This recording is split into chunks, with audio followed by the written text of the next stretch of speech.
Sandra, Enfin, moi, je veux bien commencer, mais oui, je continue à faire rentrer tout le monde. On n'est pas de voilà. 30. Oui, c'est ça. C'est toi qui as le bouton. Sandra, j'ai lu un de tes articles qui m'a trouvé, bon, voilà. L'univers numérique a souvent été décrit comme celui de l'école buissonnière. Waouh, pour tous. Ainsi, les différents sites d'apprentissage en ligne et le leitmotiv est apprendre quand je veux, où je veux, comme je veux. Comme je veux. J'ai trouvé ça fabuleux. Fabuleux parce que, évidemment, aujourd'hui, on est de plus en plus dans un système algorithmique où nous faisons, nous aussi, des zooms qui nous permettent de pouvoir t'accueillir et de partager euh, tes compétences avec ceux qui nous rejoignent. Dominique, je te laisse la parole. On peut démarrer, effectivement, Oui, mais oui. on risque d'avoir des arrivées encore, enfin, voilà, dans les minutes qui viennent. Bon, Sandra, en tout cas, un grand merci d'avoir accepté d'animer cette masterclass. Quelques mots en introduction, puis après, je te cède la parole. Euh, Moi, j'ai noté que tu avais écrit à peu près une trentaine d'ouvrages. J'étais très impressionnée. Tu es à la fois une spécialiste de l'éducation, de la question des compétences, et vue sous un angle voilà, qui est quand même assez stimulant, spécialiste des domaines RH. Tu as dirigé entreprises et personnel, tu enseignes, enfin, tu fais énormément de choses. Et là, ce soir, tu vas nous parler de ton dernier livre qui s'appelle Quand le bien et le mal s'invitent au travail. Et tu convoques un certain nombre de concepts philosophiques comme le bon, le vrai, le bien, le juste, le beau, enfin, et en quoi ces dimensions philosophiques s'invitent au travail dans des discours, ce que tu as appelé des discours et des contre-discours, et qui vont faire réfléchir ceux qui sont autour de nous ce soir. Deux mots sur l'ITMD, mais certains d'entre vous connaissent déjà, donc je vais dire juste quelques mots.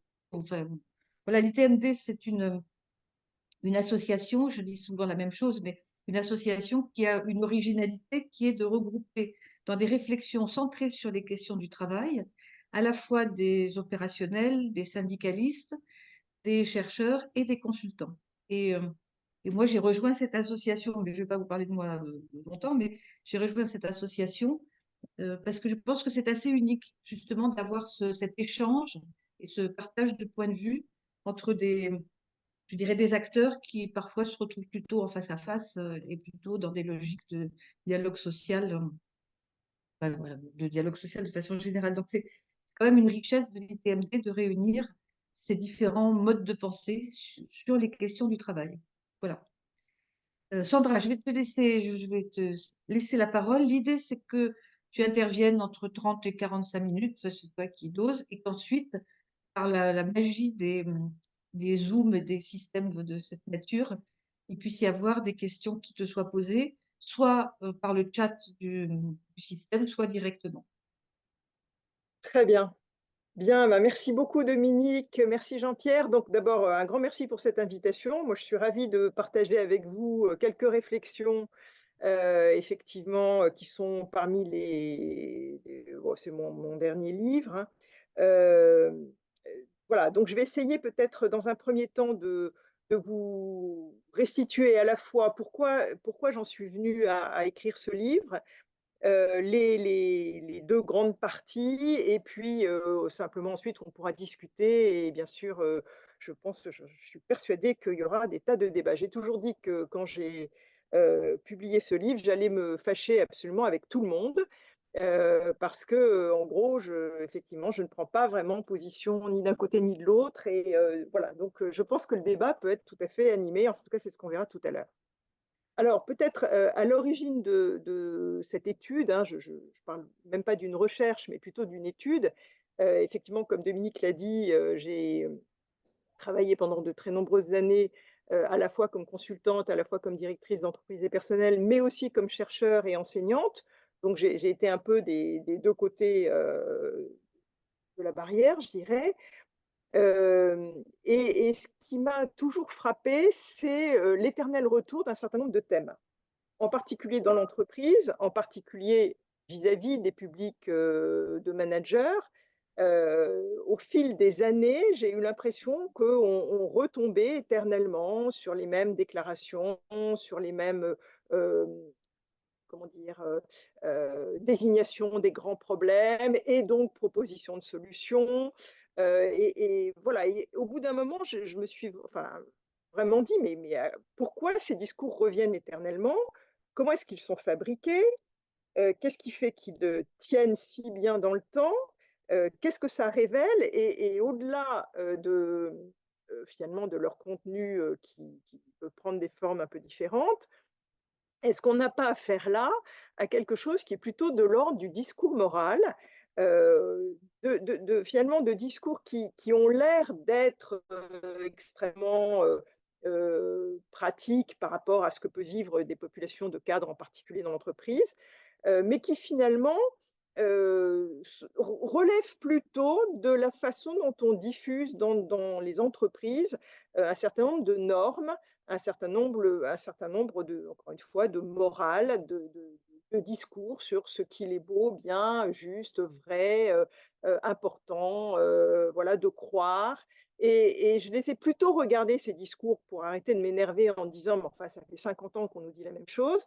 J'ai plutôt eu envie de les regarder justement comme des objets qui fabriquaient de la norme et qui permettaient quoi? Bah, c'était ça un peu mon étude, qui permettait, dans les entreprises de souder un certain nombre de choses. Donc c'est un peu ça que je vais essayer de vous raconter, sachant que peut-être que l'originalité de ce travail, c'est qu'une fois que j'ai fait, cette étude concernant les discours moraux dans l'entreprise, j'ai eu envie de faire la même chose du côté des discours moraux sur l'entreprise et qui, eux, venaient plutôt du monde de la recherche, du monde, de certains consultants, du monde de certains syndicats, et du coup, j'ai eu envie aussi de les regarder de la même façon, avec le même type d'outils et de démarches.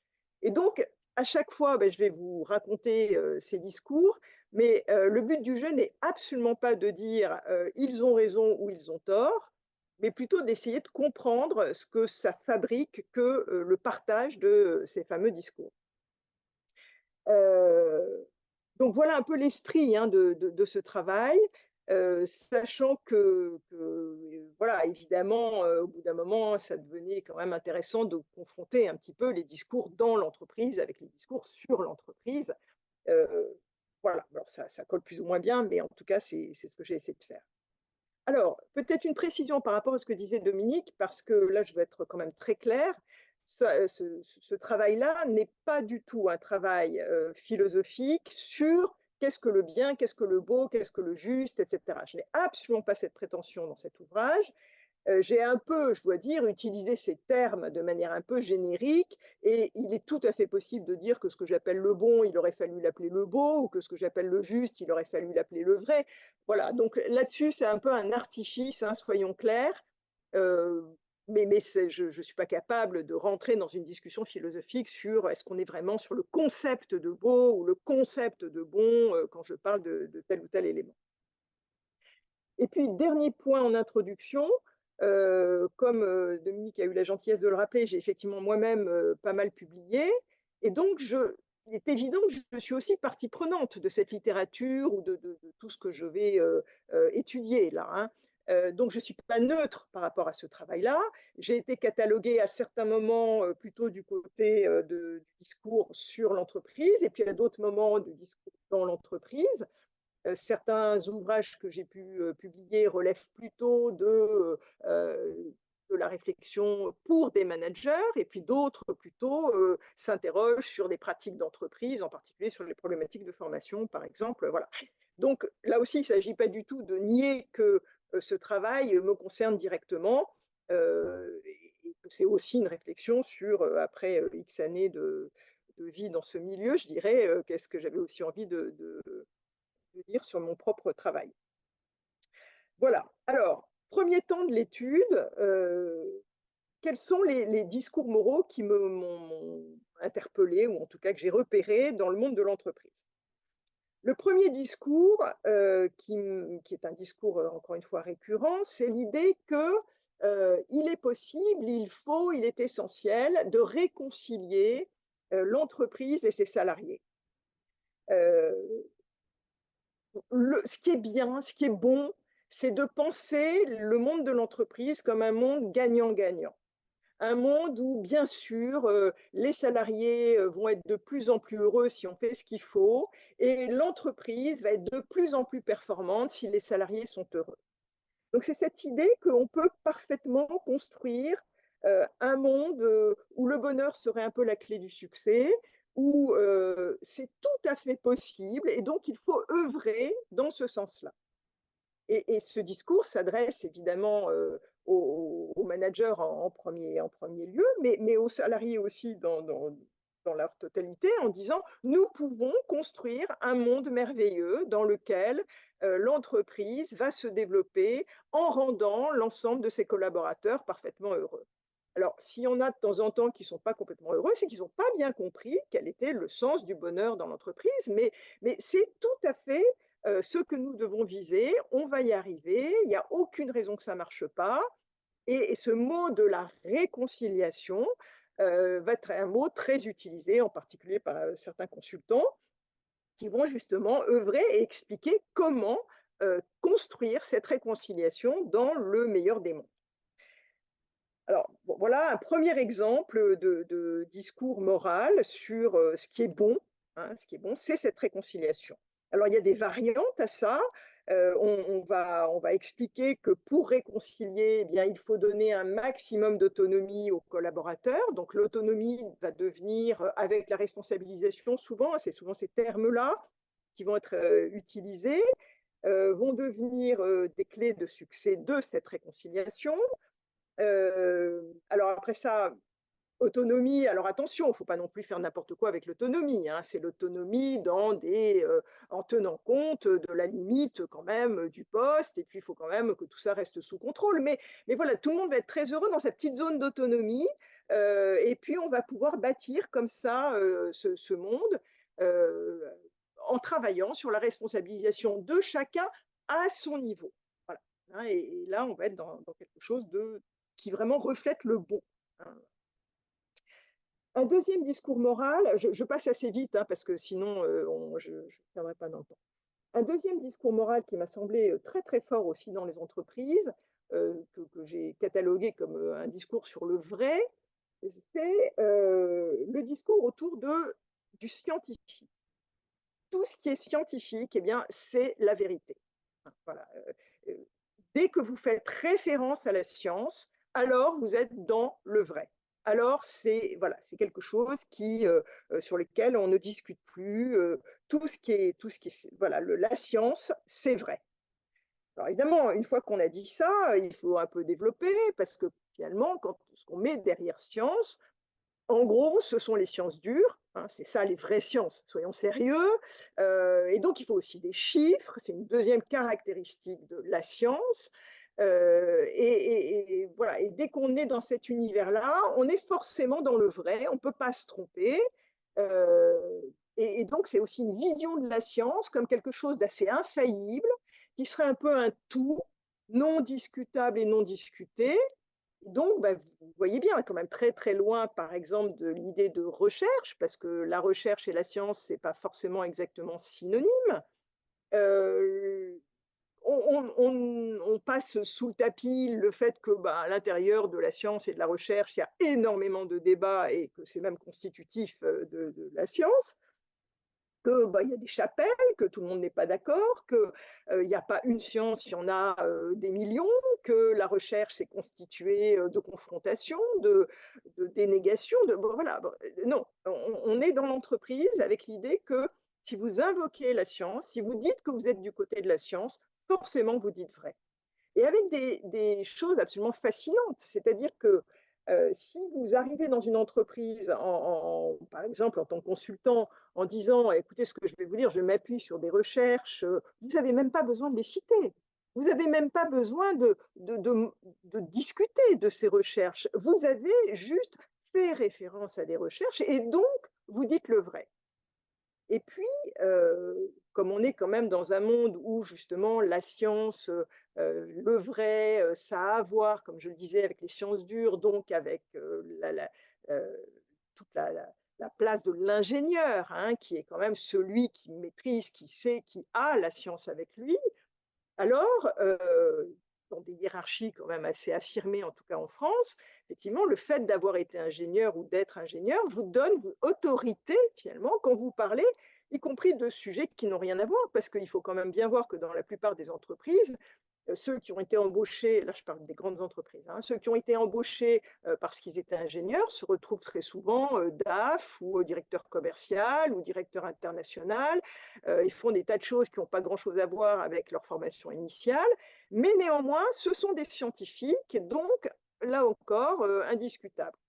Autre effet tout à fait fascinant de ce point de vue-là, euh, le simple fait que vous soyez scientifique dans des domaines très variés, des paléontologues, des anthropologues, alors l'anthropologue non, c'est pas très très sérieux, bref, des gens qui travaillent dans des domaines qui n'ont absolument rien à voir avec l'entreprise, leur parole, parce que elle est scientifique, et voilà, ils ont le droit de dire plein de choses, y compris sur l'entreprise.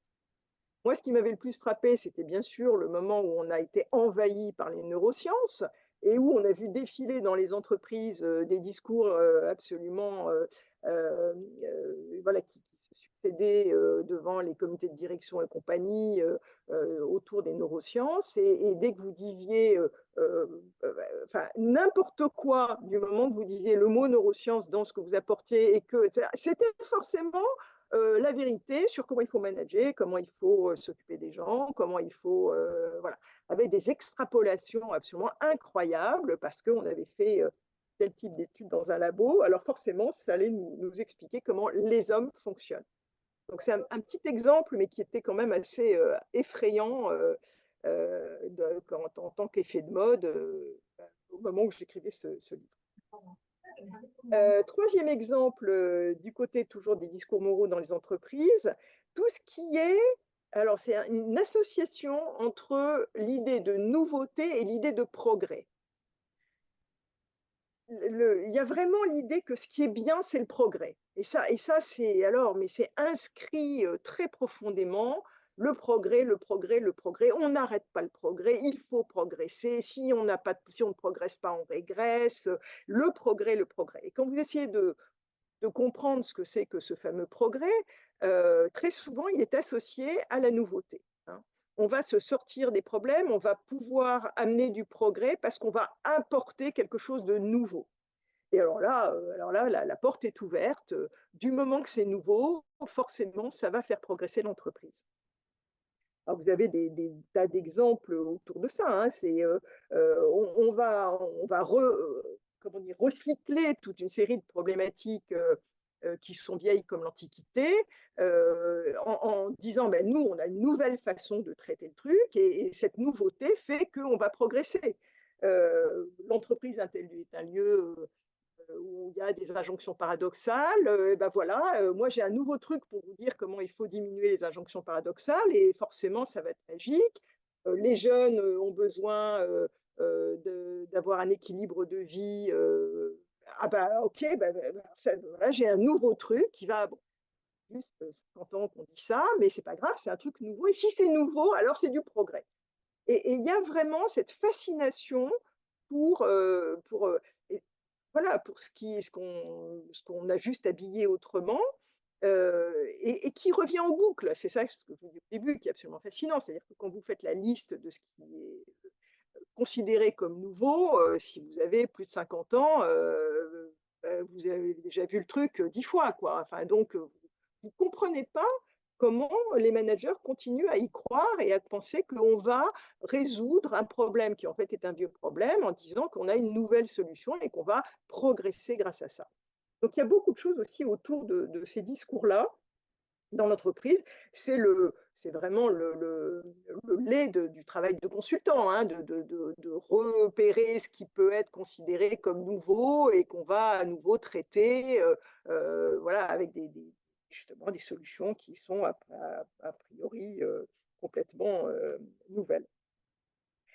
Quatrième discours moral, alors lui, il a vraiment, vraiment la dent dure, hein, et c'est vraiment un grand, grand classique, hein, que j'ai parlé de juste, hein, le discours juste.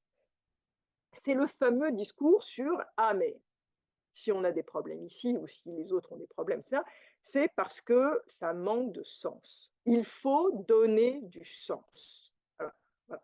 Alors ça, je ne sais pas combien de fois j'ai pu entendre ça. Oui, mais si tu veux, s'il y a des difficultés, c'est que les gens n'ont plus de sens dans leur travail. Il faut redonner du sens. Alors ça, c'est ce truc du sens, mais bon, voilà. Je vous dis d'abord, ça fait des décennies qu'on en parle, donc on se dit, mais alors si vraiment c'était ça la solution, vu le nombre de gens qui ont travaillé pour donner du sens, on se demande pourquoi il y a encore des problèmes dans les entreprises quand même, hein. Enfin, c'est quand même quelque chose qu'on passe son temps à remettre sur la table. Alors est-ce qu'on n'arrive jamais à le faire? Est-ce qu'il faut tout le temps recommencer? Mais s'il faut tout le temps recommencer, est-ce que c'est bien ça le problème? Et puis, comment ça s'organise cette histoire-là? Alors, très souvent, au bout d'un moment, on vous explique que le sens doit être donné par les managers. Le boulot des managers, spécifiquement, c'est justement de donner du sens au travail pour leurs équipes, hein. C'est eux qui sont là pour faire ce job, qui consiste donc à quoi? À quoi?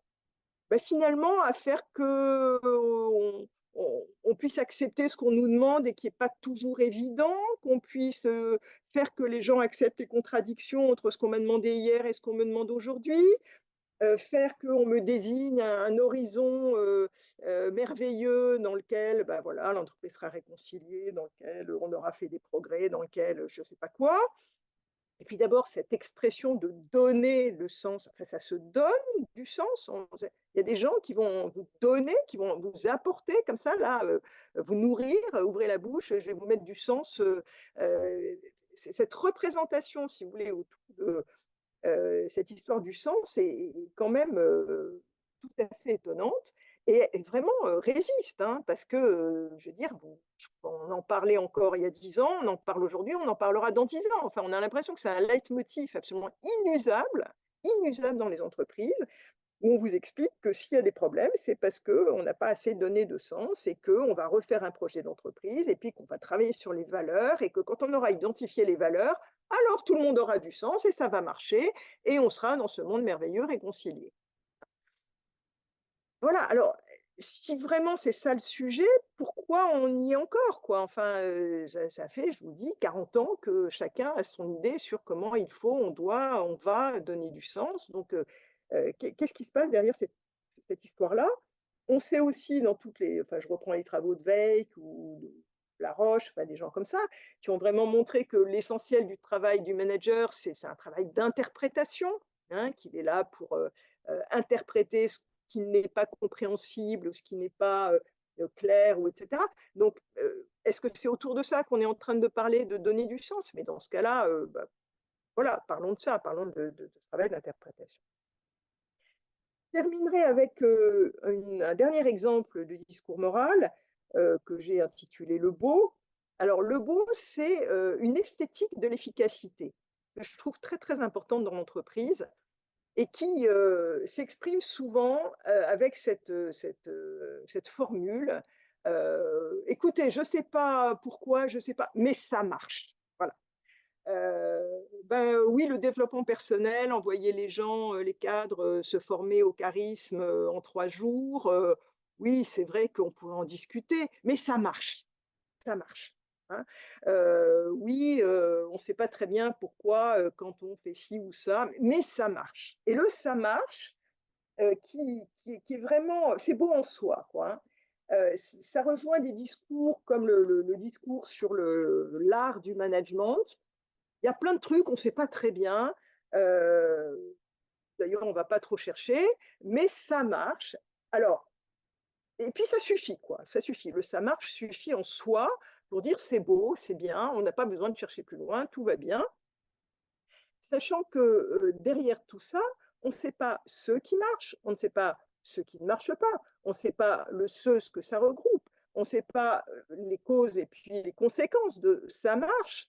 Et souvent, voilà, qu'est-ce que ça cache aussi, ça marche, et comment est-ce que quelquefois ça évite aussi un certain nombre euh, voilà, d'explorations peut-être un peu plus pointues.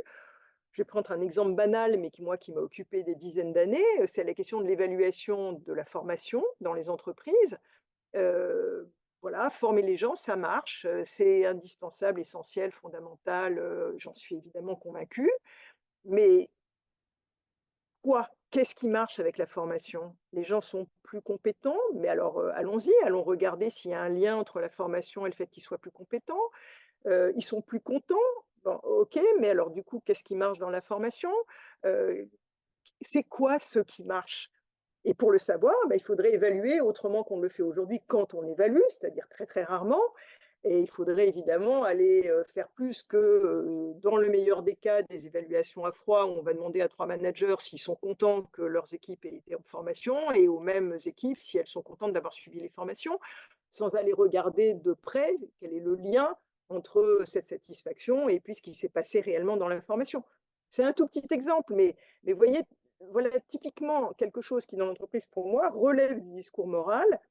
La formation, ça marche. Moi, j'en suis persuadée, mais on aimerait tellement aller plus loin, quoi. Alors, une fois que j'ai regardé comme ça hein, ces discours, et c'est pas du tout exhaustif, hein, j'ai vraiment essayé de prendre des exemples de choses que j'ai entendues pendant des dizaines et des dizaines d'années, et qui semblent des vérités non discutables, installées, voilà, vraiment des croyances, hein, on est vraiment là-dessus et on ne discute pas.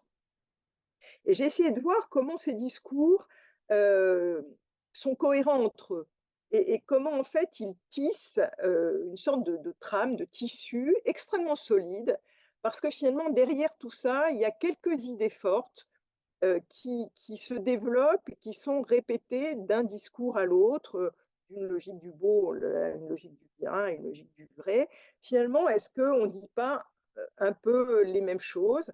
Et du coup, c'est ce que j'ai appelé des récits qui sont un peu sous-jacents à ces discours moraux, qui leur donnent à la fois une grande solidité, une grande force, et qui sont peut-être ce qui est le plus intéressant à comprendre. Alors, j'ai fait 3 hypothèses, hein, alors, j'ai fait des petits tableaux dans tous les sens, voilà, regarder tout ça, enfin, je crois que j'ai été assez minutieuse pour essayer de montrer comment, derrière ces récits, derrière ces discours moraux, il y avait des récits assez solides. Le premier récit, c'est vraiment l'idée que l'entreprise est un lieu de cohérence. Nous sommes dans un monde cohérent. Ce que je vous ai dit sur la réconciliation, sur un monde vrai, un monde juste, etc. C'est un monde d'abord et avant tout cohérent.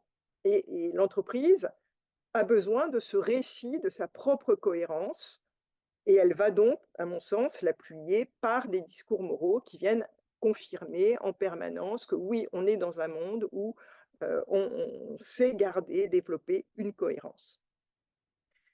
Le deuxième récit qui m'a semblé être encore une fois sous-jacent à ces discours moraux, c'est un récit sur l'entreprise, c'est un endroit où on va vous reconnaître, c'est un lieu de reconnaissance, hein. Donc, c'est pour ça que bah, le beau, le bien, le bon, le juste, tout ça, ça permet finalement de donner du sens et de la reconnaissance. Ça permet de faire que vous allez être voilà, reconnu dans ce que vous faites, pour ce que vous faites, à votre juste valeur. Et on est dans un monde juste, on est dans un monde bon, on est dans un monde où on saura vous reconnaître. Et ces différents discours moraux affirment ça. Je suis toujours sur le niveau des discours et des récits, hein. Je ne suis pas du tout dans un travail où est-ce que c'est vrai ou pas vrai. Vous avez bien compris, hein. J'essaye de voir comment on fabrique des récits qui permettent de faire tenir ensemble des groupes humains. En fait, c'est ça qui m'intéresse, hein, finalement. Et puis le troisième récit, c'est que finalement, l'entreprise, c'est un, c'est une affaire de société, hein. on est lié au progrès, on est lié à la science, on est lié à toutes ces valeurs dont je parlais là. Euh, voilà, donc on est sur quelque chose où ici, il y a de l'engagement social, il y a de l'engagement sociétal, et donc vous êtes dans une institution qui est absolument nécessaire, indispensable à la vie de la cité, à la vie tout court, et qui a toute sa place, je dirais, dans la société. Euh, alors, une fois qu'on a dit ça, évidemment, vous voyez bien que ça bâtit un monde où on vous dit c'est cohérent, on vous dit il y a de la reconnaissance, on vous dit il y a de l'engagement social et sociétal. Évidemment que ça va avoir pour conséquence pour les individus trois effets, des effets d'alignement. Hein, finalement, il faut s'aligner, c'est-à-dire les choses sont alignées, cette cohérence, elle fabrique de l'alignement. Elle fabrique aussi de l'assujettissement, parce que si je suis dans un lieu où je suis reconnue, c'est un lieu sur lequel je vais avoir besoin de cette reconnaissance, je vais donc avoir besoin de m'impliquer, de rester à l'intérieur de cette entreprise. Et puis, je vais pouvoir m'identifier parce que ça veut dire que je suis dans quelque chose où l'engagement, ou voilà, même ce que je suis à l'extérieur correspond aussi à ce que je dis que je suis à l'intérieur. Et donc, il y a vraiment un aller-retour entre mon identité interne et mon identité sociale à l'extérieur de l'entreprise. Donc, c'est quelque chose de très solide, hein, de très fort, qui vraiment euh, agit sur les individus dans un sens que je développerai y compris tout à l'heure, qui est vraiment celui de l'implication et de la surimplication. Je pense que tous ces discours permettent de fabriquer, en tout cas de comprendre comment on fabrique cette implication et cette surimplication dont on parle depuis là aussi des décennies. Mais une fois qu'on a dit il y a de l'implication, on n'a pas toujours été voir comment elle se met en place et comment elle se maintient. Donc moi, c'est ça que je vois derrière ce travail-là. Alors, je vais en venir maintenant à la deuxième partie, c'est-à-dire à ce que j'ai pu aller regarder en termes d'études sur plutôt des contre-discours. Alors, j'ai appelé ça contre-discours et contre-récit juste pour faire voilà, l'écho à ce que je disais, mais bien sûr que ce sont aussi des discours moraux.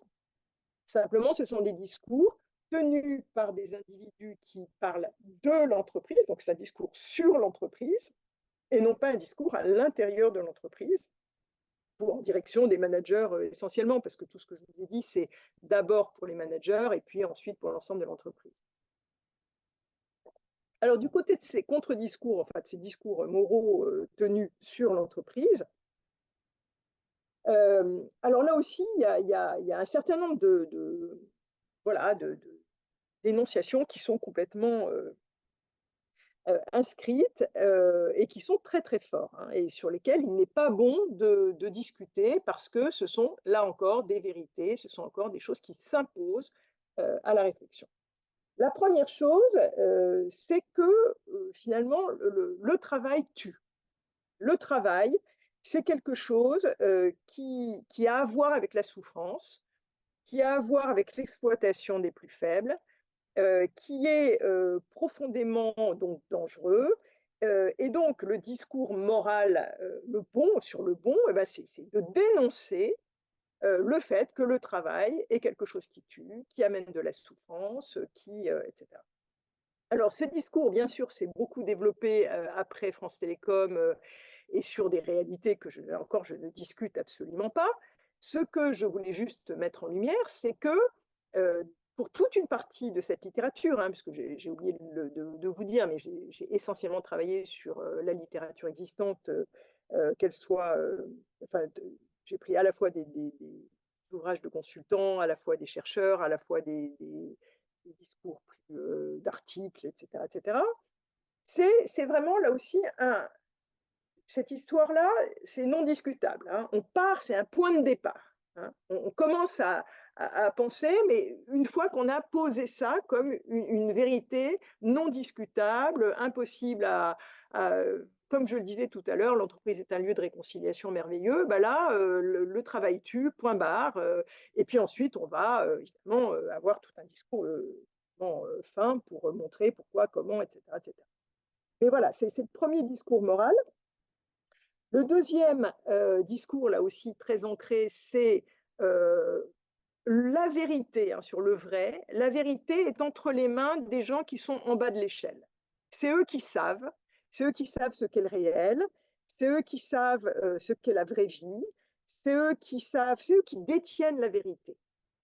Et tous les autres, alors ceux qui sont dans les tours là-haut, oh là là, mon Dieu, tous ceux qui nous dirigent, tous ceux qui ne sont pas en bas, ne savent rien du réel. Le réel, comme s'il y avait un vrai réel, eh bien ce vrai réel, c'est celui des gens qui sont en bas de l'échelle.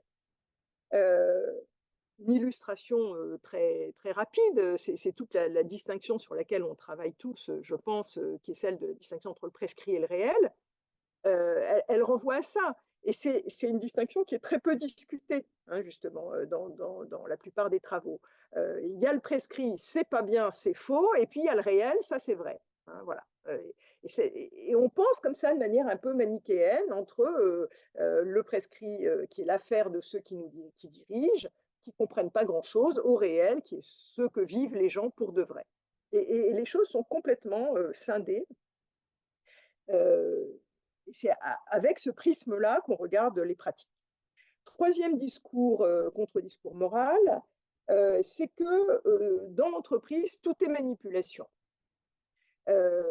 Alors, les managers manipulent évidemment les gens en dessous d'eux, en leur faisant croire, voilà, en faisant miroiter des choses, tout ça pour les exploiter. Mais les cadres eux-mêmes les managers eux-mêmes sont manipulés. Hein, ils sont eux-mêmes manipulés. Et d'ailleurs, la meilleure preuve, c'est qu'ils sont eux-mêmes les premières cibles du burn-out et de toute une série de souffrances au travail. Et puis en haut, bah, voilà, enfin, bref, tout le monde est manipulé par une sorte de système, pas forcément organisé. Hein. Ce discours-là, il ne dit pas forcément qu'il y a des très méchants cachés derrière un rideau qui tirent les ficelles, mais on est dans le monde de la manipulation. L'entreprise, c'est un monde où on manipule, on fait croire des trucs, mais c'est uniquement pour exploiter, et il n'y a pas de parole vraie, il n'y a pas de... Voilà, tout ça est un univers de la manipulation.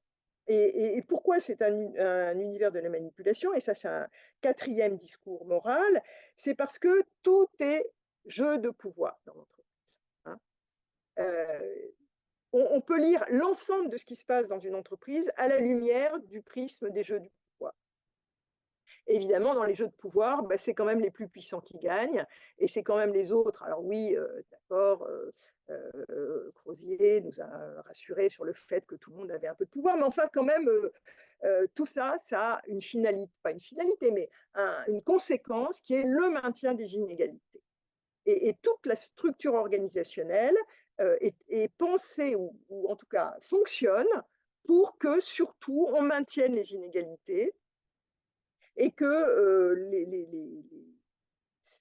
les jeux de pouvoir fassent perdurer voilà, un déséquilibre, je dirais, puisque les inégalités continuent à exister. Et enfin, le dernier discours moral sur lequel j'ai travaillé, c'est finalement, de la même manière que je vous disais tout à l'heure, ça marche, et puis voilà. Là, le but du jeu, c'est toujours de dévoiler. Hein, le travail des gens qui sont ces contre-discours sur l'entreprise, ce qui est le plaisir, le bonheur, la jouissance, c'est le dévoilement. On va dire des trucs que les gens n'avaient pas vus, on va mettre à jour des choses qui étaient cachées, on va rendre visible l'invisible, le travail du chercheur en particulier, mais pas seulement, c'est vraiment ce dévoilement voilà, permanent. Et donc, derrière ces exemples de discours moraux, il me semble que là aussi, il y a des récits transverses qui font vraiment tenir l'ensemble et qui sont nourris par ces discours-là. C'est d'abord vraiment, en fait, c'est trois idées. C'est l'entreprise est un lieu de conflit, l'entreprise est un lieu de danger, et l'entreprise est un lieu d'exploitation. Et tout ce qu'on pourra avoir comme discours nouveau, etc., va venir alimenter cette machine-là, enfin cette représentation de l'entreprise. qui finalement génère quoi? Hein, de la même manière que je vous disais tout à l'heure, ce que ça peut générer, qui génère quoi? Qui génère, vraiment finalement une posture qui est, ben, il faut se battre, il faut se protéger, il faut revendiquer, il faut être dans la méfiance, parce que tout est finalement dangereux, menaçant et voilà, attention, attention, attention. Voilà, alors je vous rassure, j'ai presque fini, ça va Dominique? J'ai 2 minutes encore pour, voilà. Alors je vais pas vous faire voilà, la comparaison entre les 2 discours parce que ce serait un peu fastidieux. Mais peut-être pour en arriver à la conclusion, moi, ce qui m'a frappé, si vous voulez, c'est que ce soit du côté des discours ou des contre-discours, des récits ou des contre-récits, on a quand même, me semble-t-il, un risque euh, de, de, de simplification à l'extrême de la pensée.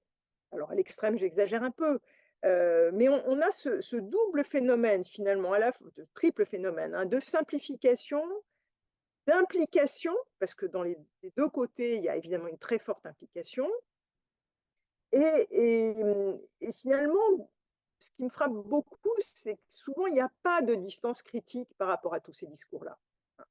Il y a une difficulté à remettre en question ces croyances-là, euh, pas du tout forcément pour dire c'est faux, ça veut dire c'est pas le sujet encore une fois, mais pour essayer de comprendre à quoi elles servent, à quoi on joue quand on est dans ce cadre-là, et comment est-ce que ce cadre-là, on pourrait s'en distancier et essayer de se demander comment on peut finalement avoir une posture qui est plus une posture de réflexion, de prudence par rapport aux discours qui nous sont imposés, de ne pas forcément tout de suite adhérer à ce qu'on nous raconte parce qu'on nous l'affirme comme une vérité non, encore une fois, non discutable, parce que c'est une sorte de sous-entendu qui est là et que donc on ne peut pas le mettre en question. Et c'est vrai que moi j'ai terminé ce livre en essayant de dire au lecteur, en tout cas celui qui aura eu le courage d'aller jusqu'à la fin, euh, il y a une sorte d'exercice de santé cognitive, hein, j'ai envie de dire, par rapport à tous ces discours. Attention aux généralités, soyez exigeants sur les méthodes, demandez d'où ça sort, confrontez avec ceux qui ne sont pas d'accord, comparez, euh, arrêtez de penser en termes de cause-conséquence. Voilà, c'est quoi les processus et pas forcément les causes directes. Euh, Bref, soyons, adoptons tous une distance critique par rapport à tous ces discours, parce que je pense que d'un côté comme de l'autre, il y a un moment où ils peuvent nous empêcher de penser. Voilà, et moi, bon, c'est vrai que ça fait un des livres que j'ai écrit, c'est Penser ou on le fera pour vous. Et je pense que ce livre-là est une illustration de cette idée-là. Voilà. Bah, écoutez, merci beaucoup pour votre attention. Et puis donc, si je suis bon dans le temps, place au débat. Je t'entends pas, Dominique.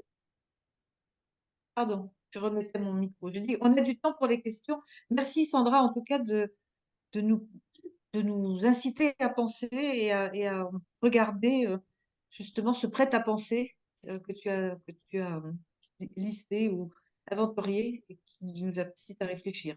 Donc, la parole est maintenant ouverte, soit sous forme de chat, soit sous forme comme on n'est pas non plus un nombre infini, peut-être de questions directes. Et dans ces cas-là, en remettant les micros.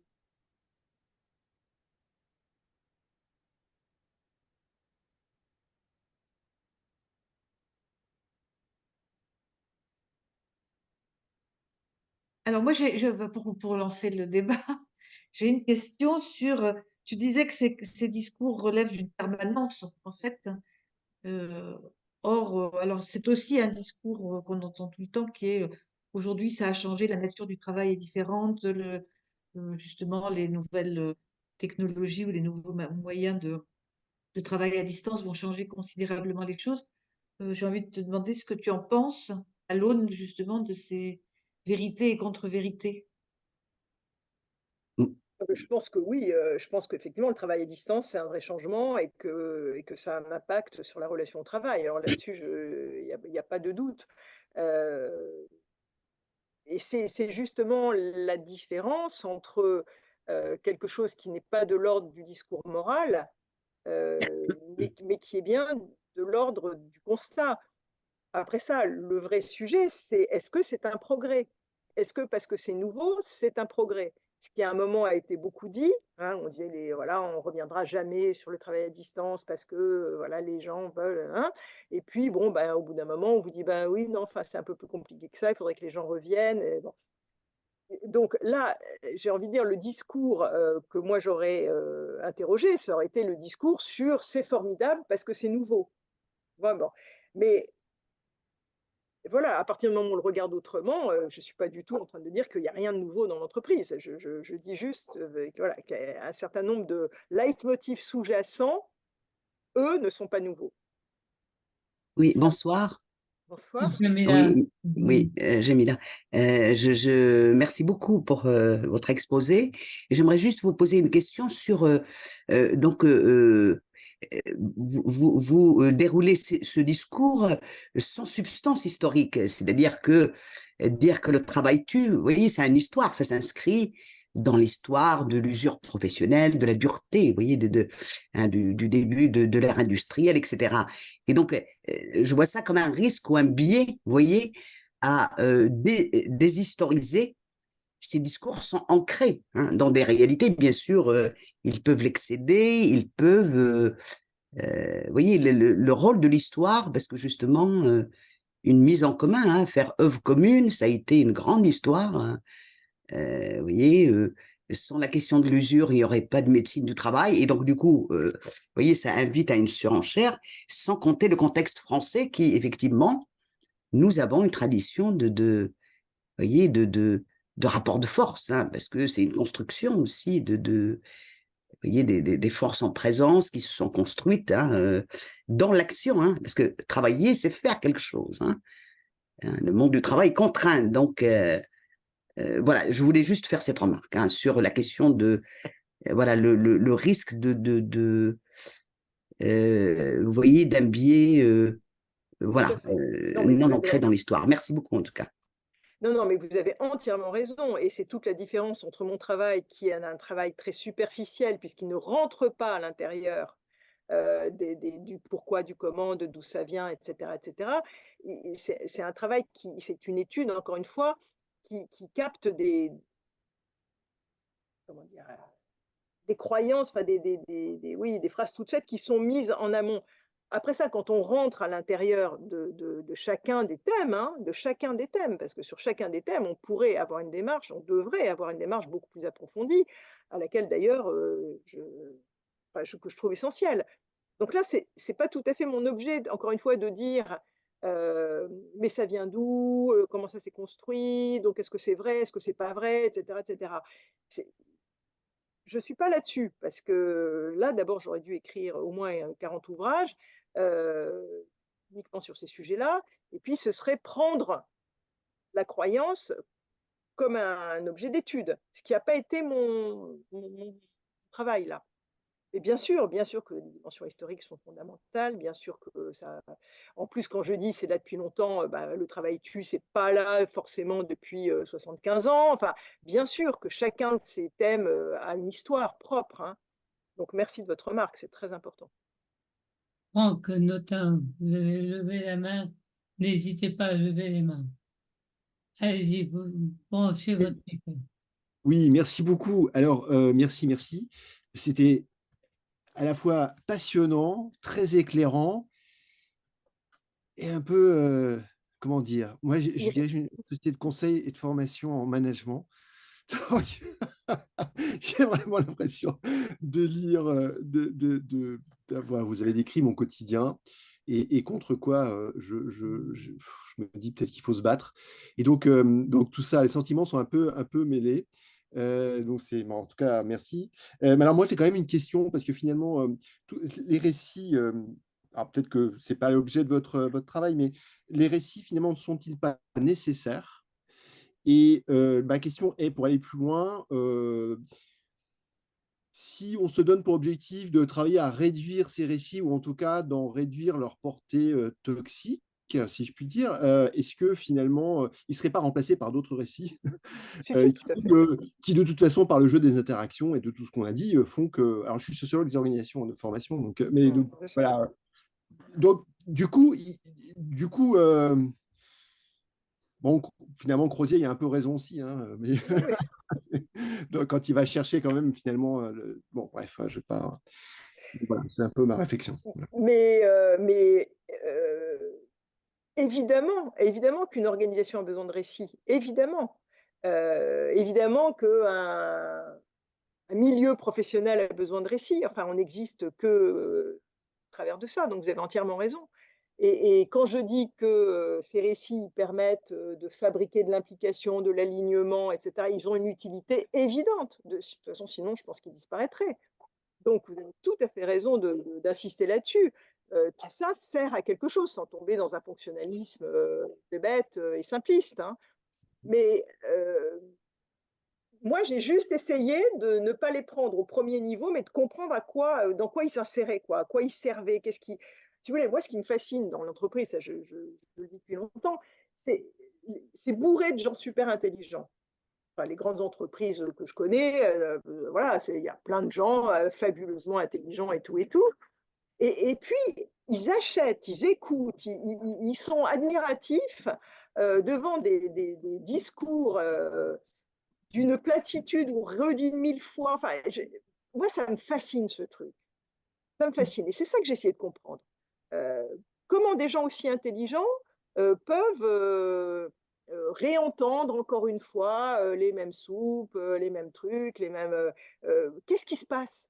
Et évidemment que ce n'est pas les individus en cause, c'est bien ce que vous évoquez, c'est-à-dire comment on fabrique un collectif humain qui travaille dans une organisation, qui a des, etc., etc. Donc, je crois que vous avez entièrement raison. Si on changeait cela, il y en aurait d'autres. Et si je peux me permettre, pour aller jusqu'au bout de ma réflexion, et j'en finis là, ça pose la question de, évidemment, l'orientation et l'utilisation qui sont faits des récits par des collectifs bien identifiés dans l'entreprise. Ça pose la question politique. Alors, c'est pas du tout mais une question politique, une question morale. C'est-à-dire, on est tous frappés, moi, dans ma carrière de manager avant ce que je fais aujourd'hui, dans certaines entreprises, l'obsession des cadres dirigeants, c'est les bonus, quoi. Dans d'autres entreprises, ça va être d'autres choses. Mais vous voyez, donc il y a quand même une question, pour le coup, parce qu'il y a une question quand même autour de, alors peut-être de la morale, ou en tout cas une question politique également, de rapport de force. Ça, à un moment donné, ça paraît, même si c'est pas mon orientation, et je travaille qu'avec des directions de grands groupes, donc, mais il y a quand même cette question. Et je remarque, et je finis juste là-dessus, que cette question-là commence un peu à interroger. C'est-à-dire qu'on commence à, avec tout ce qu'on vit depuis 2-3 ans, il y a quand même une certaine sensibilisation avec aussi les questions de transition énergétique, etc., qui font qu'il y a des choses qui commencent à. Voilà. Même si ça peut Mais être des amis, hein, mais bon. Voilà. oui, mais ça bouge tout le temps, hein. De toute façon, ils prennent des formes différentes, ces récits. À chaque fois, enfin, ils s'adaptent. Enfin, euh, alors, enfin, franchement, au début, mon ouvrage, enfin, je travaillais sur les processus de normalisation, hein, de création de normes, en fait, hein. C'est ça qui m'intéressait, hein, au départ. Et la création de normes, elle existe dans tout groupe social, hein, donc c'est pas du tout un sujet nouveau, j'ai envie de dire, hein. Et bien sûr que les normes, elles ont à voir avec le pouvoir et elles ont à voir avec les structures de pouvoir. Là aussi, on est complètement d'accord. Enfin, vraiment, s'il y avait un seul message dans tout ce que j'ai fait, c'est juste qu'au niveau des individus, j'ai envie de les inviter à prendre du recul par rapport à ce qu'ils ne réfléchissent même plus parce que ce sont des évidences. C'est tout. Enfin, je veux dire, c'est aussi bête que ça, ce que j'ai envie de dire dans ce livre.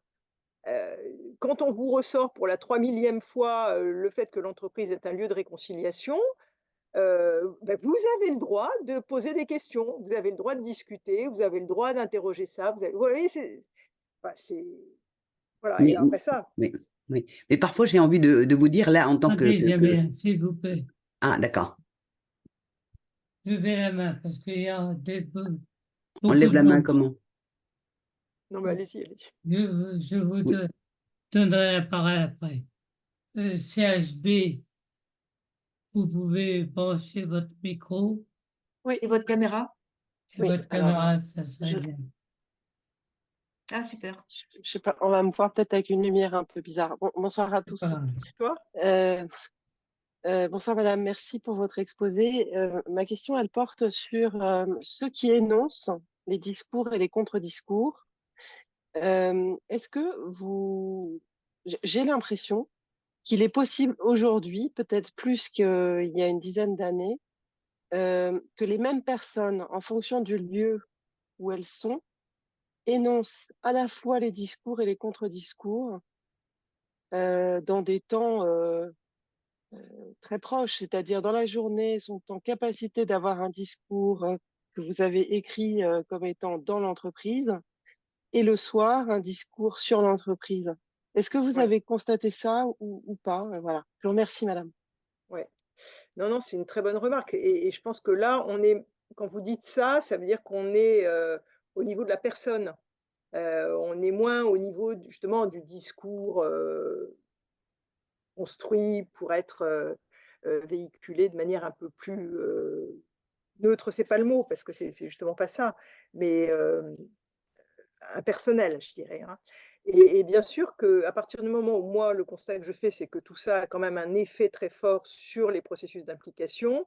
Effectivement, ces processus d'implication, ils sont fragilisés, dans pas mal d'entreprises, ils sont, mis en question aussi par la société, enfin, c'est pas des choses stables, hein. C'est bien pour ça d'ailleurs que les entreprises en rajoutent des tonnes par moment pour essayer de solidifier, de verrouiller cet aspect-là.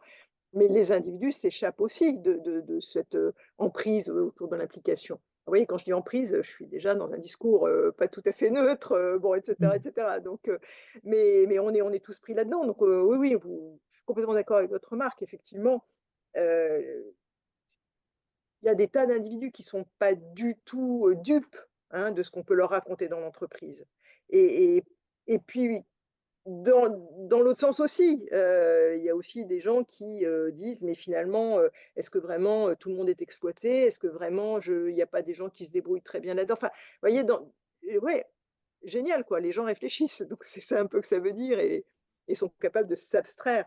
Alors que je pense que la machine est faite pour que justement on pense moins et qu'on rentre dans, des certitudes. Des 2 Oui, côtés, hein.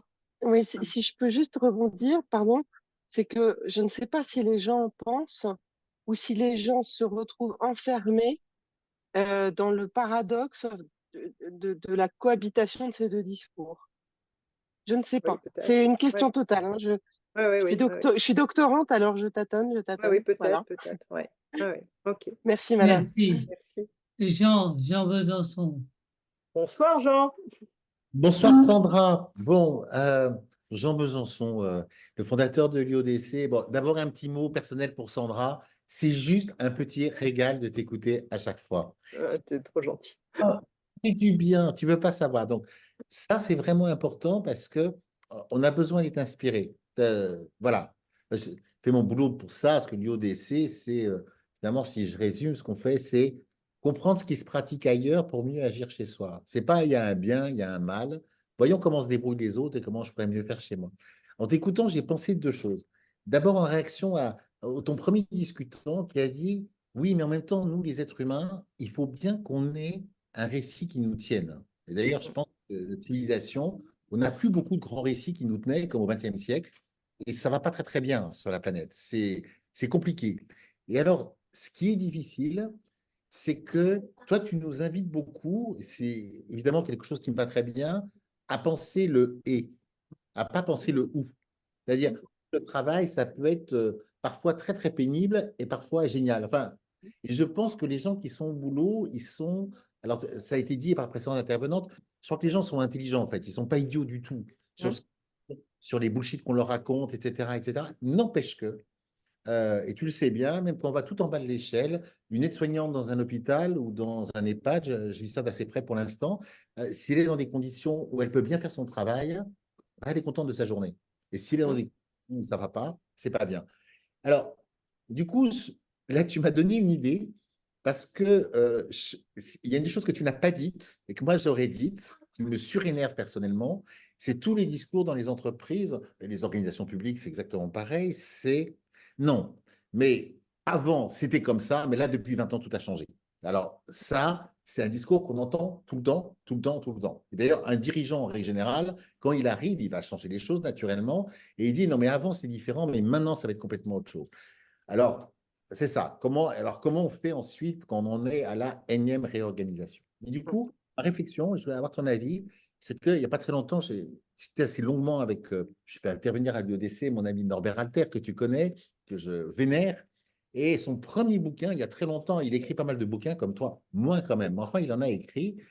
C'était un bouquin chez l'Harmattan, il n'avait pas de grands éditeurs au tout début, c'était la gestion du désordre dans l'entreprise. Et il expliquait que dans les entreprises, il y a toujours des gens qui essayent de bouger les choses et puis qu'il y a des gens qui représentent l'immobilier.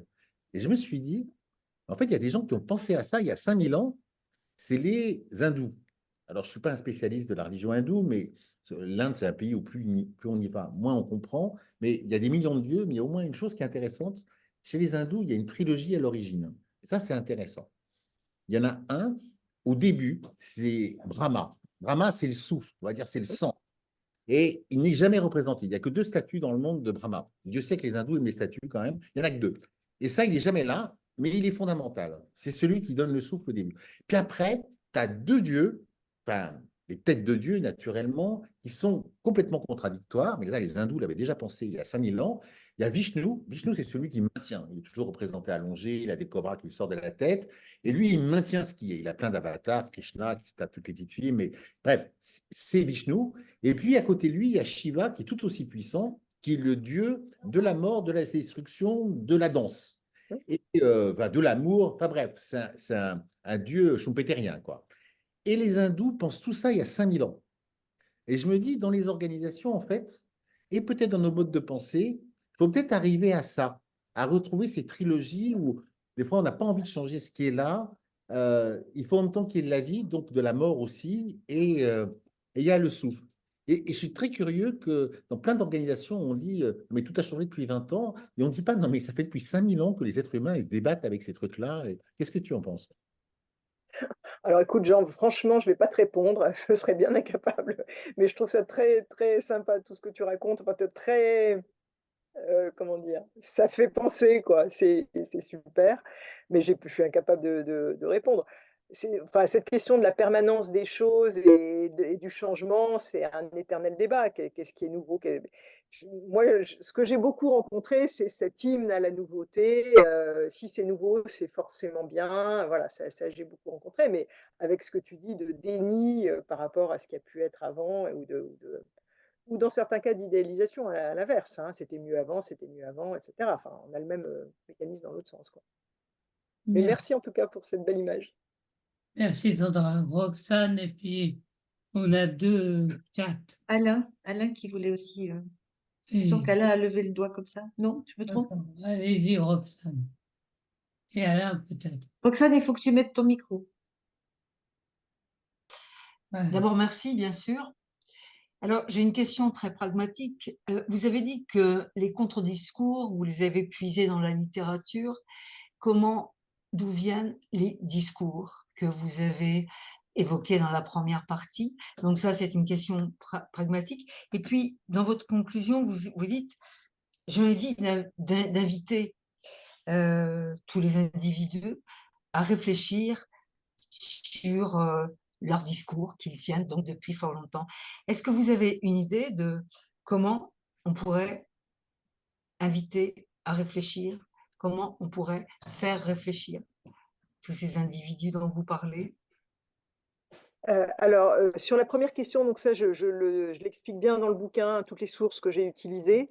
Donc, globalement, c'est des sources de même nature entre ce que j'ai utilisé pour l'entreprise et sur l'entreprise, hein. Donc c'est à la fois des discours de chercheurs, des discours de consultants, des discours de vulgarisation. Enfin, j'ai pris un spectre assez large, plutôt en littérature française, mais avec quelques incursions en littérature anglo-saxonne. Voilà, tout est présenté dans le bouquin, donc ça, vous aurez les sources, mais c'est de même nature. Il n'y a pas de différence fondamentale entre les uns, enfin, ce que j'ai travaillé dans un cas comme dans l'autre. Après ça, j'ai plutôt conclu en disant, en invitant les gens à réfléchir sur les discours qu'on leur sert, plus que sur ceux qu'ils tiennent, hein. Donc c'était plutôt dans ce sens-là que j'invitais à réfléchir. Et en fait, peut-être plus que réfléchir, parce que quelquefois on ne sait pas très bien ce que ça veut dire, mais en tout cas à oser demander, à être exigeant, à pas tout acheter comme si c'était des évidences, et à prendre conscience de leurs propres préjugés ou leurs propres idées toutes faites, hein. C'est voilà, qui fait que on discute pas un certain nombre de choses. Si, on discute de tout. Et voilà, j'ai fait un petit vade-mecum un peu bébête en 7 points, en disant voilà, il y a des manières d'être vigilant, j'ai envie de dire, hein. Et je pense que cette vigilance, c'est le premier temps d'un exercice de réflexion. À part ça, si j'avais des recettes là-dessus, je serais très très heureuse de les partager avec vous. Mais je pense qu'on est tous ici en essayant de faire ça sans forcément y arriver si facilement que ça, quoi. Alain, veux-tu Hélas. prendre la parole? Pareil en mettant ton micro, Alain.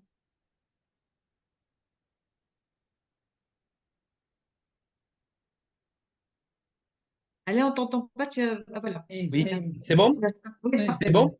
Oui, c'est bon. Oui, d'abord merci effectivement pour cette introduction.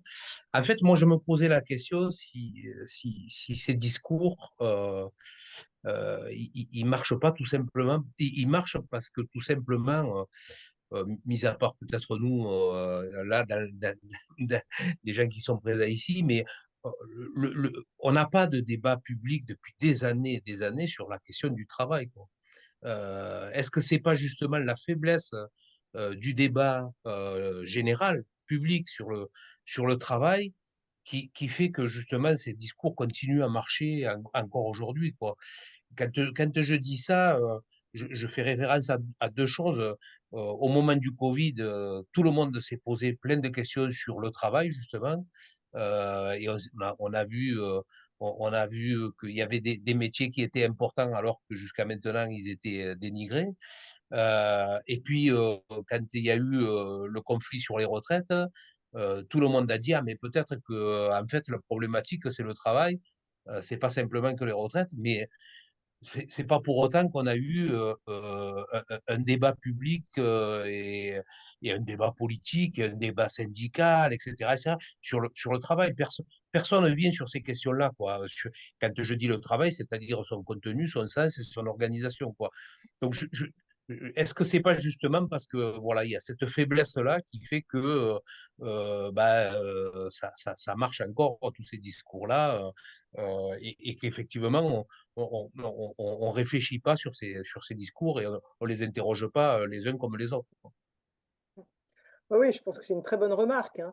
Euh, et effectivement, moi j'ai été frappée aussi de tout ce qui. Enfin, il y a eu une sorte de consensus à un moment pour dire le sujet, c'est pas les retraites, c'est le travail.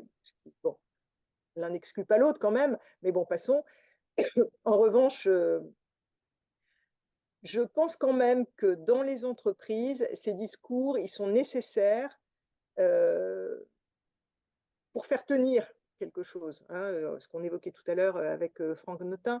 Ils ont une fonction malgré tout, qui est une fonction qui, enfin, ça fabrique de l'implication, et donc ils sont pas, c'est pas juste pour brasser du vent et occuper le. Bon.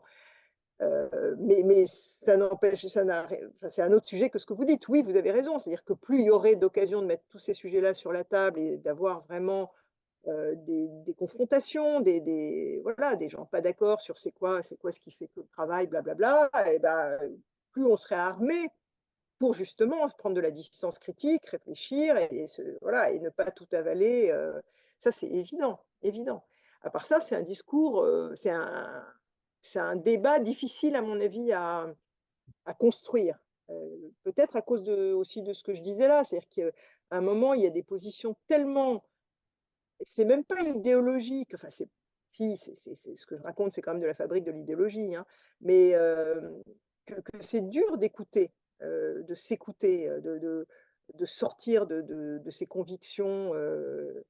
C'est un débat difficile, je pense, mais donc d'autant plus nécessaire, hein, je suis complètement d'accord. Oui, oui, tout à fait. Les syndicats ont un rôle à jouer, hein, là-dessus, je pense vraiment. Alors, André Milan nous a envoyé un petit mot. Est-ce une constante dans le monde ou un prisme européen, voire français? Alors bon, d'abord, je suis pas assez compétente pour répondre de manière très précise à cette question, parce que moi, je connais surtout la France, hein. Je sais juste, pour avoir un peu travaillé à l'étranger, que on nous regarde souvent avec des yeux ronds, quoi, en disant: «Mais qu'est-ce que vous faites là en France avec vos trucs et vos machins?» Bon. Euh, Après ça, je pense sincèrement que par exemple, hein, la question de l'alignement, elle est extrêmement présente dans des entreprises américaines. C'est vraiment un discours redondant, et qui est fabriqué alors, de manière beaucoup moins subtile encore que tout ce que j'ai raconté, dans pas mal de grosses entreprises américaines. Bon voilà, ça c'est des choses que j'ai pu voir de près. Sinon, je ne suis pas capable de vous dire, comment ça se passe de manière fine, hein, je sais pas, en Allemagne, en Espagne, en Italie. Enfin bon, j'ai vu 2-3 trucs, mais je ne sais pas répondre. Je suis sûre qu'une organisation a besoin de récits. Ça, j'en suis persuadée, parce que c'est aussi ça qui fait tenir ensemble des collectifs. Des communautés de chercheurs ont aussi besoin de partager, des convictions. Je crois que c'est un basique, de la sociologie, des groupes, hein. Maintenant, est-ce que ça fonctionne de la même manière? Ça, je ne sais pas. Dominique, toi, tu saurais peut-être, avec ton expérience quand même, dans une grande entreprise internationale, est-ce que tu as vu ça ailleurs ou pas? Alors moi, j'ai tendance à penser, mais je te fais une réponse à chaud et très comme ça. Euh, Aux États-Unis, le prêt-à-penser paraît assez solidifié, mais d'ailleurs, il est souvent importé ici, comme aussi une marque de progrès. Enfin bon, j'ai tendance à penser qu'en Chine, même si je maîtrise pas le chinois, euh, c'est sûrement un peu pareil. Euh, je n'ose pas questionner la Russie.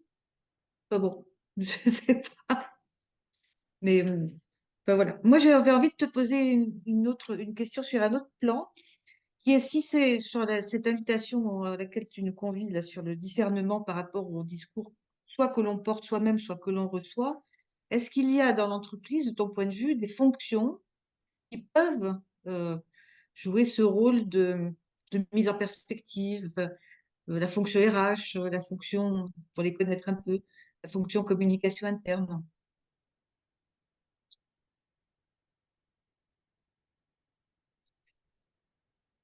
C'est compliqué parce que ça dépend. Est-ce que dans les entreprises, on a envie que les gens pensent? Ou est-ce qu'on a envie qu'ils s'impliquent? Qui est payé pour que que les gens pensent? Je suis pas sûre, hein. Je suis pas sûre qu'une fonction RH traditionnelle qui remplit bien sa fonction, qui fait partie du comité de direction, qui est donc complètement impliquée dans l'intégration de chacun, l'insertion des gens à ce collectif, etc., elle va plutôt produire ces discours. Elle va les produire dans la formation, elle va les produire dans les séminaires d'intégration, elle va les produire dans les moments, dans les rites, elle va les produire dans évidemment les projets d'entreprise, la liste des valeurs parfaitement distinctives qu'on ne retrouvera jamais ailleurs, qui sont rien n'est plus important que l'humain et tous ensemble, tous ensemble. Je suis pas hélas, non, je ne suis pas sûre qu'il y ait une fonction qui puisse prendre ce problème à bras le corps. Non, je pense que ça se joue quand même beaucoup. dans l'éducation, ça se joue ailleurs. Mais est-ce que les entreprises ont envie de gens qui, tout d'un coup, vont dire, mais là, ce que vous me racontez, c'est n'importe, enfin, ça ne tient pas la route 2 minutes, c'est pipeau, on pourrait prendre le problème autrement. Et puis la remarque, tout à l'heure, je n'ai pas retenu son nom, de la doctorante, c'est-à-dire, finalement, les gens peuvent être fragilisés parce que quand ils rentrent chez eux, ils disent, bah oui, le travail, ça m'a plutôt pas fait du bien, et pourtant, demain, quand je vais retourner, je vais dire que l'entreprise, c'est formidable, et puis je vais y croire, voilà.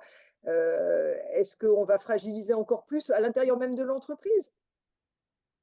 Non, je ne suis pas sûre. Après Oui, ça, je pense qu'il y a toujours cette espèce de jeu un peu de dupe, auquel j'ai largement participé, qui est de faire intervenir des consultants qui vont ouvrir la tête, proposer de penser. Voilà. Alors, un coup, c'est des philosophes, un coup, c'est des consultants, un coup, c'est des neurologues, un coup, c'est. Voilà. Des Ils sont très, artistes. très, très, très contents, des artistes, des cuisiniers, des musiciens, enfin bon, des sportifs, évidemment, parce qu'on a Ah bah oui, beaucoup à oui. apprendre des coachs sportifs. Et puis voilà, une fois que c'est fait, ciao, bye bye, on reprend. Enfin bon, moi, je suis un peu pessimiste sur le fait qu'il. Tu en vois, Alors, toi, une fonction dans l'entreprise qui pourrait faire ça? Moi, c'est un leitmotiv dans ma réflexion, en tout cas. La Oui, question ben, du c'est bien, je contrepoint. sais bien. C'est La bien pour ça question qu'on des a si bien contrepoints. travaillé ensemble, mais C'est oui, oui, la question des contrepoints. Ou des c'est rare. voilà. Ouais, Oui, c'est c'est très quand rare. même, pour moi, un sujet politique. Bien sûr, ah ben, complètement. est-ce que Cadet, vous pouvez prendre la parole pour nous donner ce que vous avez écrit? Oui, oui, bien sûr. Oui, oui. Voilà. Merci beaucoup, hein, pour votre intervention et pour la publication de votre ouvrage. Oui, spontanément, à la suite de votre exposé, j'avais mis effectivement dans le fil de conversation 2 questions.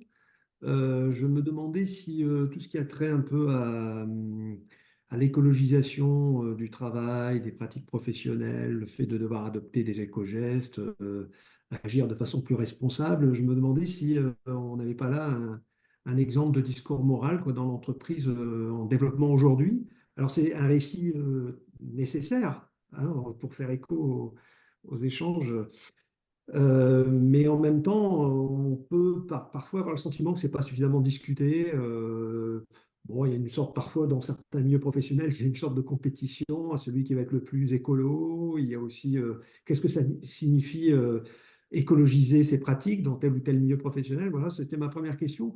Et la deuxième question, il me semblait que les discours moraux sur l'entreprise et qui vantent l'entreprise, ils sont également très prégnants aussi, hein. Je veux dire, ils sont souvent en concurrence avec les discours que vous avez étudiés, qui sont surtout des discours produits plutôt par les chercheurs, me semble-t-il.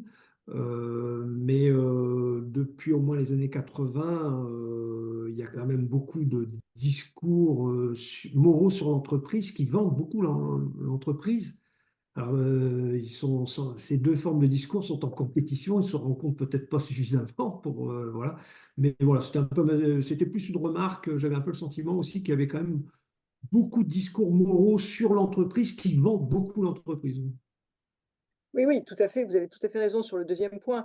Quand je disais dans et sur, c'est pas des gens à 10 000 kilomètres de l'entreprise. Une partie de ces discours se développe au sein de l'entreprise, mais ils n'ont pas le même regard. Enfin, ils s'adressent pas à la même chose. Et par contre, bien sûr, et c'est pour ça aussi qu'on disait tout à l'heure, les mêmes personnes peuvent être un syndicaliste convaincu par tous les discours les contre-discours, ils travaillent dans l'entreprise aussi, hein, donc bien sûr. Alors sur le premier point, très intéressant, je pense que vous avez entièrement raison. Il y a quelque chose en tout cas qui est en train de se développer autour du terme de l'écologie, qui pour moi justement renvoie plutôt à ce que je disais tout à l'heure comme une des hypothèses de à quoi ça sert. Il y a aussi cette histoire de nous sommes l'entreprise une affaire de société, pour reprendre Saint-Saulieu, enfin cette idée on est acteur de la société, et donc quand vous êtes chez nous, vous êtes dans la société. Je pense que ça pourrait très bien, au fil du temps, là, illustrer ce propos-là. Et c'est quelque chose à regarder de près, effectivement. Quelle forme ça va prendre? Est-ce que ça va se moraliser, ou est-ce que ça va être un discours plutôt technique ou expert? Enfin, quelle forme va prendre ce récit? Je pense que c'est certainement quelque chose d'intéressant à suivre. Merci, Sandra. Catherine, si tu veux bien ouvrir ton micro, pardon. Oui, bonsoir et merci à Sandra pour cette présentation et son ouvrage très intéressant qui pose un vrai problème. Moi, ma question fait un peu suite à la question que posait Alain Alfonlaire. Euh, c'est le rôle de la controverse, la pratique, je dirais, de la controverse qui est si peu développée, qui fait peur, parce qu'on a peur que des idées autres, on peut avoir peur, mais surtout aussi parce qu'elle peut remettre en cause une organisation, et à ce moment-là, on part dans des considérations autres. Alors que la controverse bien gérée doit nous amener justement à élever le débat et à trouver des idées auxquelles elle peut être enrichissante, je dirais. Et Bien cette sûr. pratique de la controverse, c'est quelque chose qui ne fait absolument pas partie de notre culture. Et pourtant, qu'à ITMD, on cherche depuis des années à Ouais, ouais, ouais, développer, ouais, tout à fait. sans forcément dire qu'on y arrive. Mais je crois que c'est ça, et c'est cette espèce de peur et ce besoin de se rassurer, plutôt que de se dire la science, et on sait très bien que la science n'a pas de réponse à tous les problèmes. Et la peur, moi, enfin, le vois quand on dit, ben non, là, on n'a pas de réponse. Quand on est face à des problèmes, par exemple des problèmes médicaux, je connais plus personnellement, et que le médecin vous dit, ben non, on connaît le symptôme, on n'a pas euh, la réponse de l'origine pour l'instant. Bon. Et ça, je constate que dans l'environnement, ça fragilise complètement euh, les personnes. Donc, on se rassure et l'entreprise vient avec son discours bien solide, bien pensé, entre guillemets, et rassure dans bien des cas. Ouais, tout à fait. Non, non, merci pour cette remarque, c'est très intéressant. Et l'importance de la controverse, c'est effectivement le besoin de, voilà, de rassurer qui fait que plein de choses passent. Ouais, ouais, tout à fait. Merci. Jean va te donner la parole, puis on va fermer notre Oui. ambassadeur. Bon. Je vous en prie. Merci encore Sandra, parce que c'est ça finalement des interventions comme ça, tu nous fais tous gamberger. Et puis le débat aussi. Alors je vais peut-être réagir, pardon, ça c'est là-dessus. Et Bonjour. voilà, je pense qu'à la fin, elle attend que son papa se fasse à manger, et son maman n'est pas là ce soir. Bon, voilà. Non, Je t'ai vu à Nantes, tu étais un bébé. ouais, Ben c'est oui, oui. ça, ça grandit ces machins-là.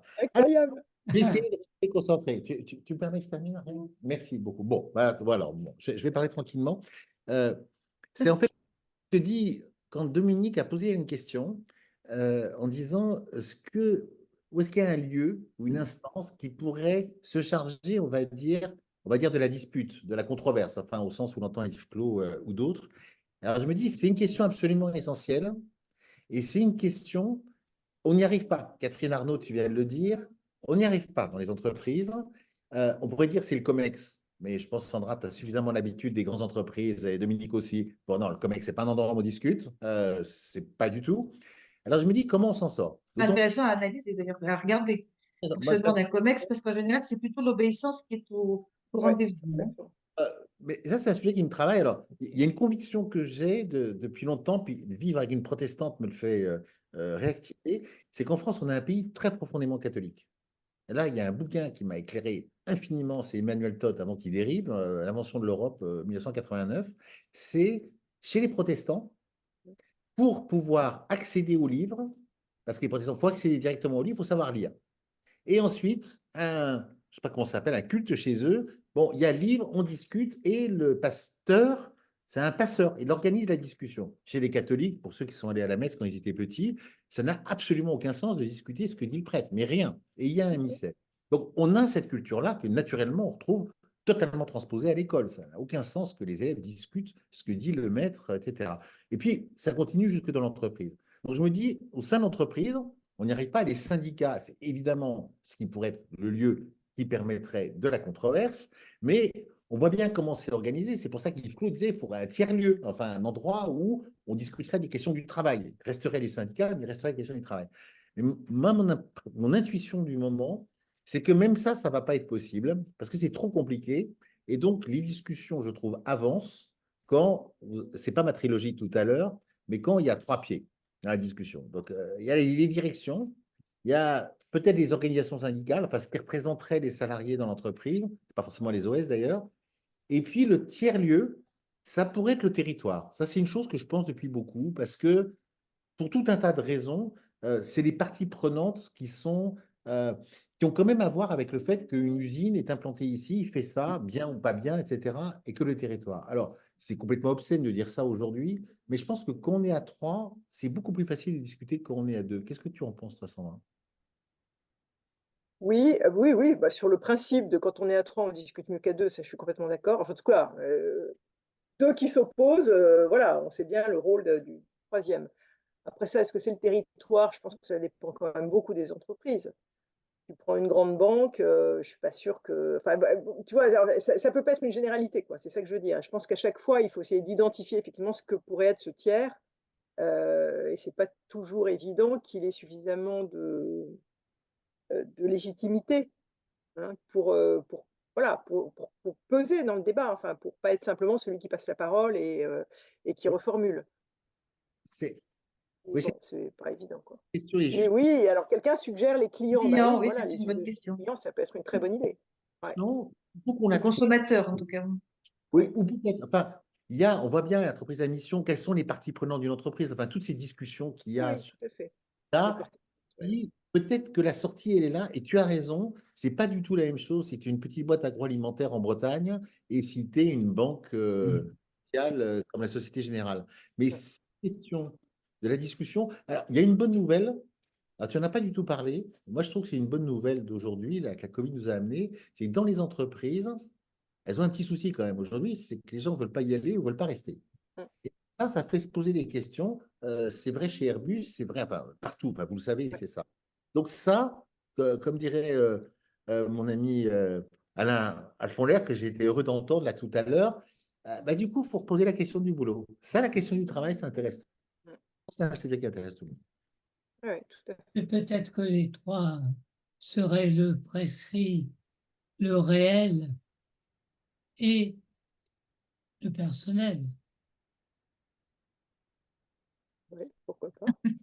Pourquoi pas? À réfléchir. À réfléchir, oui. Bon, moi, je vois qu'il est presque 20 heures, Ouais. donc on avait pris l'engagement Tout à fait. voilà, de clore cet échange à 20 heures. Moi, j'adresse en notre nom à tous un immense merci à Sandra Ah, bah, pour j'étais ravie. son approche lumineuse, claire, tonique. Un grand merci pour nous inciter au discernement, pour nous inviter au discernement, au questionnement. Et je voudrais juste faire une analogie avec les travaux que mène en ce moment François Julien, pour rejoindre, qui est cette idée de fissurer les évidences. Et je trouve que ça nous redonner une place de sujet pouvant questionner les évidences. Je pense que ce serait… Voilà. En tout cas, merci vraiment. Merci Non, Sandra. mais c'est moi qui vous Merci. remercie. J'étais ravie de cet échange qui était très riche et vraiment merci de m'avoir accueilli. Super, super boulot l'IMTD. Je vais bientôt adhérer, je pense. Ah, Merci, merci à Merci en tous. tout à cas. tous, en tout cas. Merci Bonne à tous soirée. et à Au revoir. toutes. Merci. Et bienvenue à la prochaine masterclass Ok. Merci, au Ah oui, revoir. avec Alain qui avec Alain. présentera son livre aussi. Très bien. À bientôt. Au À revoir. bientôt. Au Merci. revoir. Merci à tous.